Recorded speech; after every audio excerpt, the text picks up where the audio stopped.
Access Minnesota. Issues that matter to you. Access Minnesota brings you the newsmakers and the stories that shape our everyday lives, with analysis from University of Minnesota faculty experts. Now, here's Jim Dubois.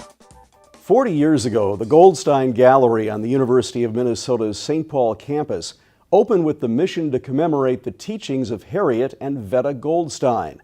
The sisters wrote an influential book on design principles titled Art in Everyday Life and taught at the University of Minnesota from the 19-teens through the 1940s. Today, the museum continues to celebrate good design with a collection of almost 34,000 objects, ranging from Tiffany metalwork, Rookwood pottery, Navajo rugs, and clothing from fashion designer luminaries like Christian Dior, Coco Chanel, and Yves Saint Laurent. This month on Access Minnesota, we look back at the history of the museum and preview the new exhibit titled Seeing 4040, 40 Years of Collecting at Goldstein Museum of Design. Lynn Nelson Mason is director of the Goldstein Museum of Design at the University of Minnesota, and Jean McElvain is associate curator at the museum. Welcome both of you to Access Minnesota. Thank you. This fall, the Goldstein Museum of Design celebrates its 40th anniversary with an exhibit titled Seeing 4040. It will display items from the museum's 40-year collection.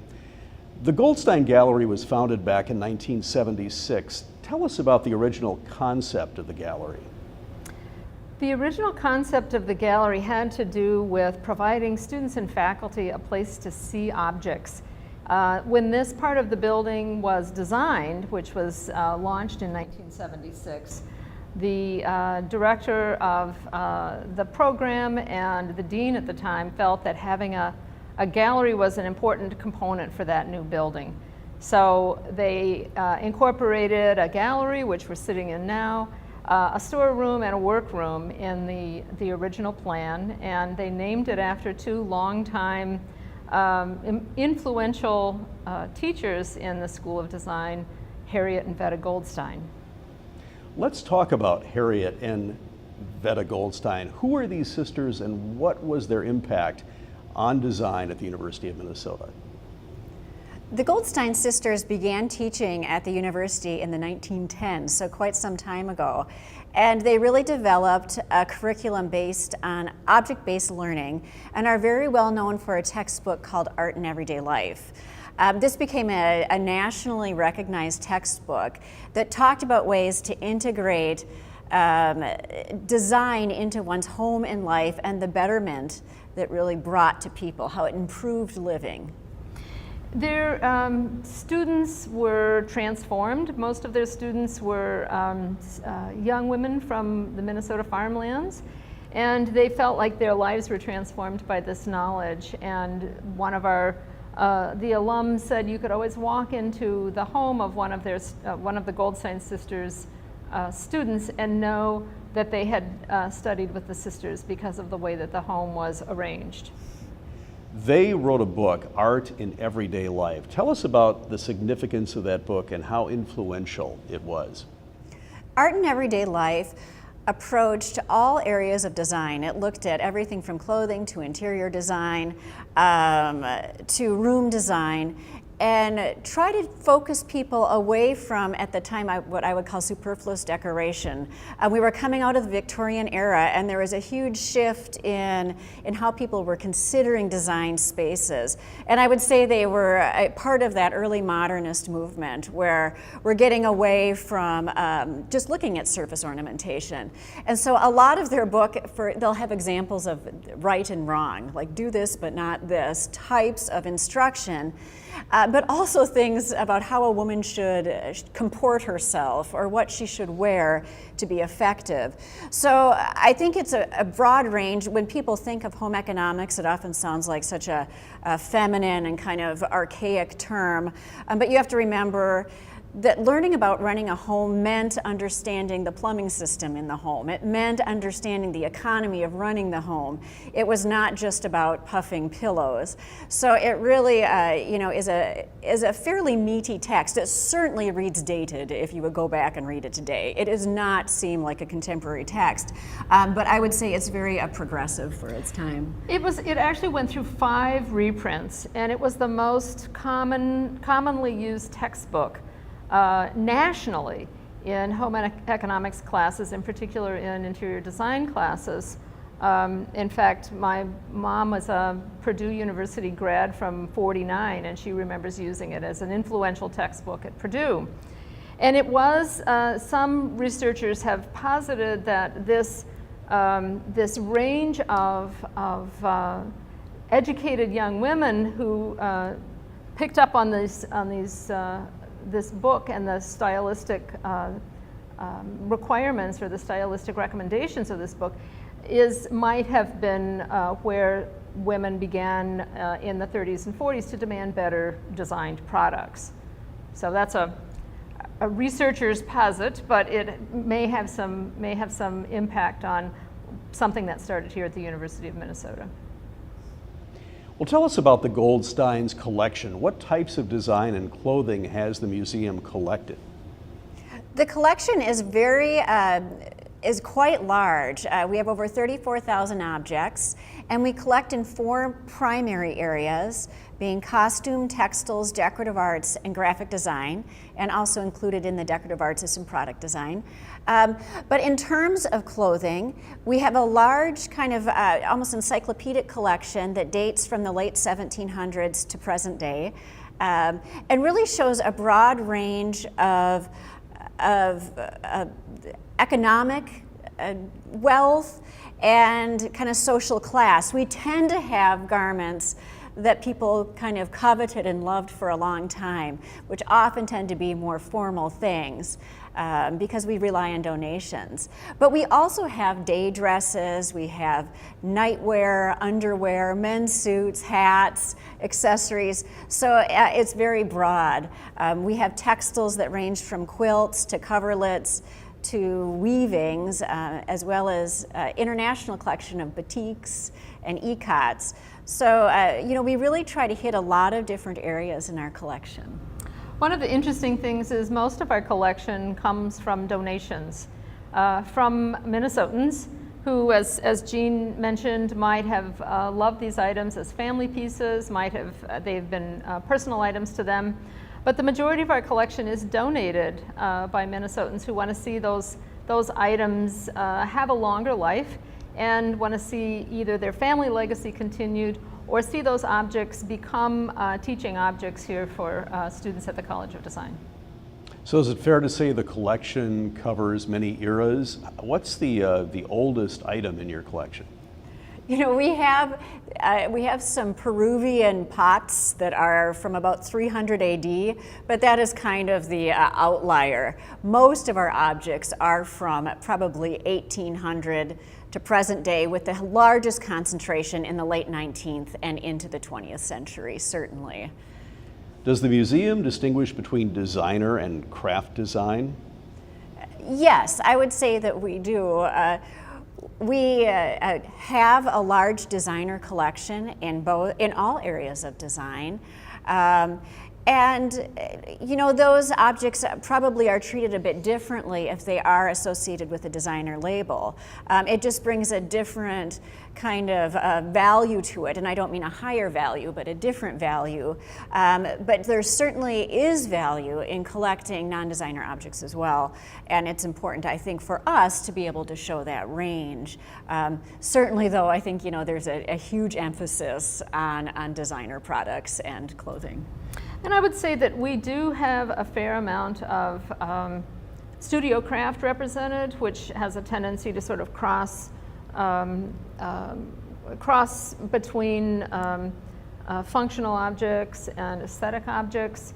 The majority of those would be objects that are made here in Minnesota by Minnesota artisans and designers. But we don't collect fine art, so No. that's always No. kind of if somebody calls and has a drawing or sketch, we'll typically or a say, painting or a it's just not in our milieu. Yeah, we send them somewhere else. Yep. When Access Minnesota returns, a peek into the Goldstein Museum's collection. Access Minnesota will return after these messages. You're watching Access Minnesota. Here's Jim Dubois.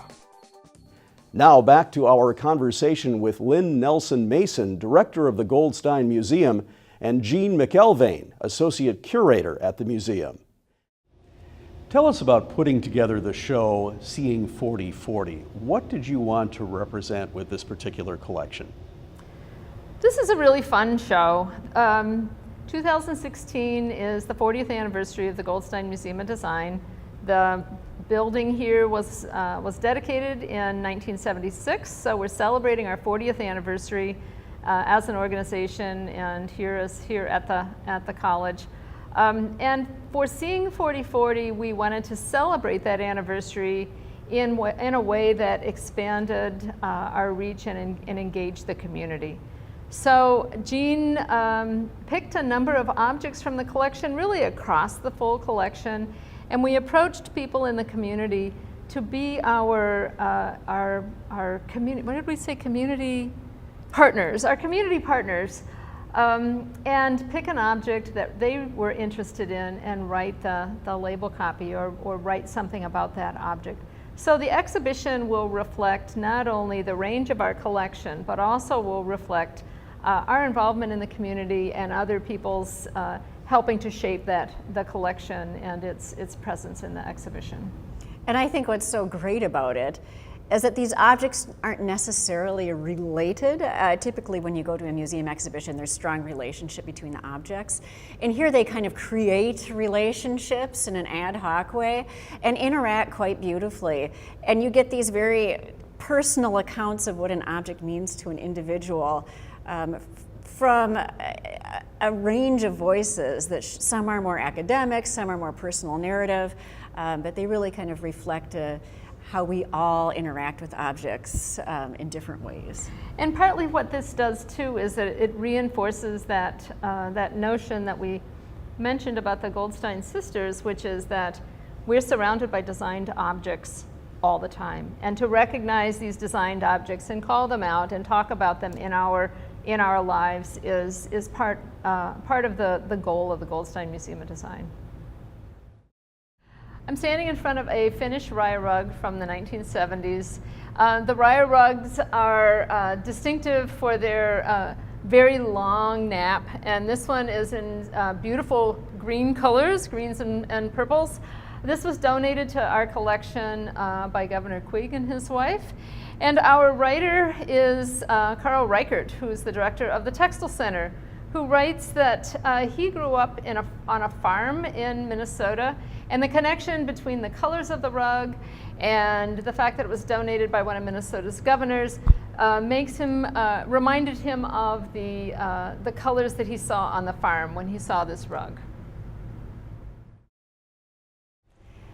The tea kettle here is by Michael Graves, who's a very well-known architect, and was very influential, especially during the 80s, although certainly through all of his life. He's known for postmodern design, and this tea kettle does not disappoint in that area. Designed in 1985, it pulls directly from postmodern ideas, looking at kind of perfect geometry and references to classical design. It also has quite a bit of whimsy and humor to it. The little bird stopper sings as the water boils in the tea kettle. And it's one of Alessi's top-selling objects.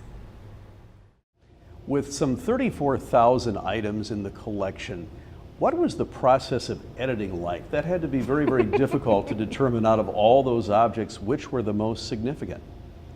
Absolutely. I found it very difficult. I culled an initial list that was far more than 40 objects, but not that much more. And I really looked at a number of parameters, including object type, trying to get a broad range of object type, era, kind of if the object had been displayed here, and we didn't want to re-show an object we had just shown, so kind of something new. and just trying to get a handle on the depth of the collection. No matter what, it will fall short of showing the deep complexity of the 34,000 objects we have. But I think, I was trying to provide a really strong entree into that collection and give people an idea of just how big and amazing the collection is.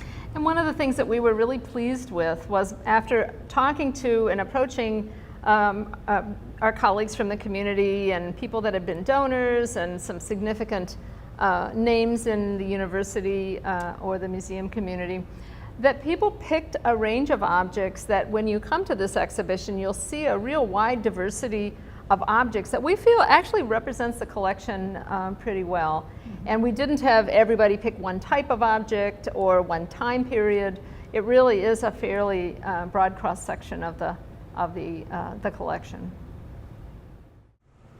This dress is by American designer Norman Norell, and it's a perfect example of the new look from the 1950s that was really so, it just happened in every area of dress design, where you have a very tight waist and then big skirt.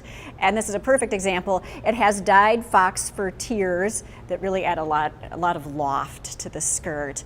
The whole dress is actually made out of tulle, so if you get very close to it, it has quite a fine texture to it and a lot of structure. A lot of American designers came into popularity right after the war, because Paris fashions were still getting going after the war. It took quite a bit of time, so American designers were really tapped into in that time. So it's a great kind of essential piece of American design. This Jacques Im hat from 1962 it was part of the mod aesthetic and was based on the shape of a man's bowler hat. This particular hat was donated to us by Lois Gibson, who was one of our board chairs from years ago, and she wore it on one of her first trips to Paris after she and her husband had been active in the Lyndon Johnson campaign.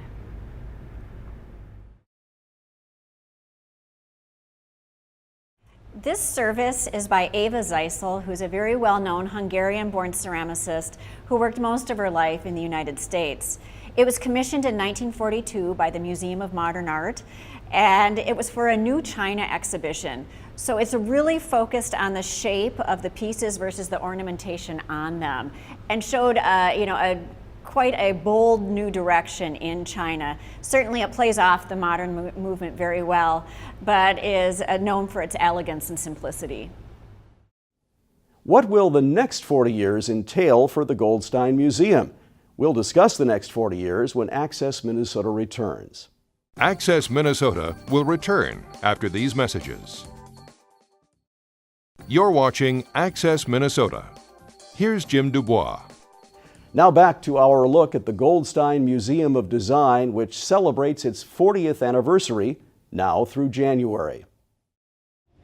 What do you hope to see in the next 40 years at the Goldstein? Wow, that's a good question, Jim. I think we're in the process right now of photographing the collection and putting a lot of it online. So I would hope that in 40 years we would have a great portion of that and a much more interactive component to the collection. We've talked a number of years about expanding beyond this space. That's something that the college has also talked about with the university overall.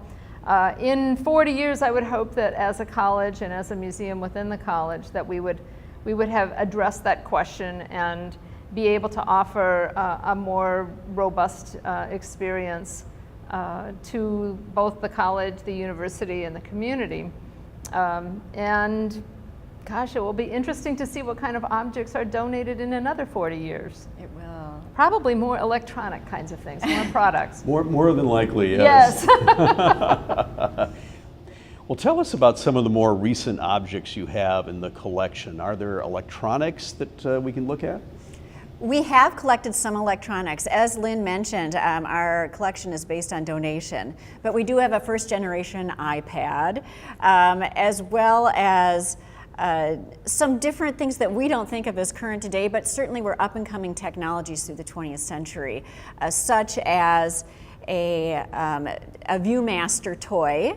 And we have a lot of more product lines like a Lessie and we have a first-gen Walkman. we have a first-generation Walkman that Lynn donated, actually, as well as some telephones. We have a telephone from 1940 as well as one from 1980, so kind of showing that trajectory, and I think would hope to collect some types of cell phones too along the way to show just that pervasive part of our life. It's become such a huge part of everything we do. So certainly some technology has crept in. I think one of the interesting things when we look at the kinds of donations that were offered and the kinds of things that our faculty and students are interested in using and learning, we have some really constant things. So our apparel is a very constant donation and interest, a long-time interest, although there's some really interesting ebbs and flows about what people are wearing and so therefore what they're donating. We're getting some really interesting furniture, although we need more space to store it.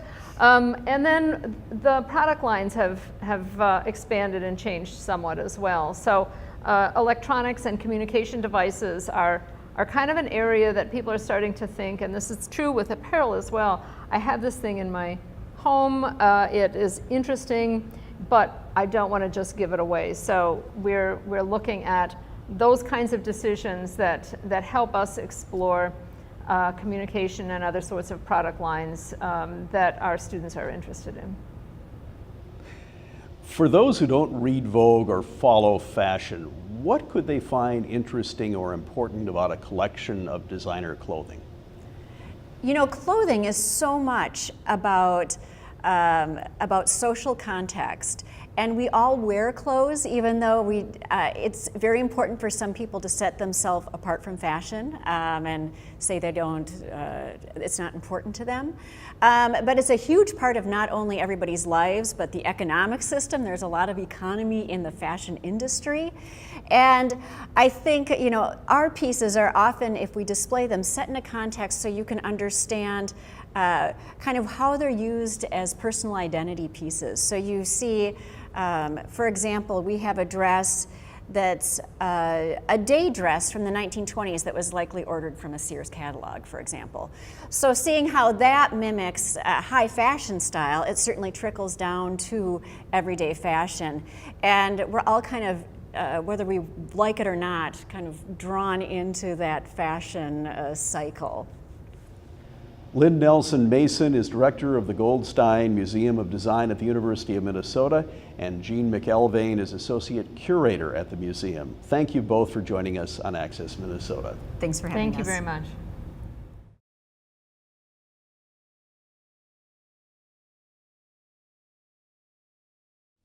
That's all for this month's edition of Access Minnesota.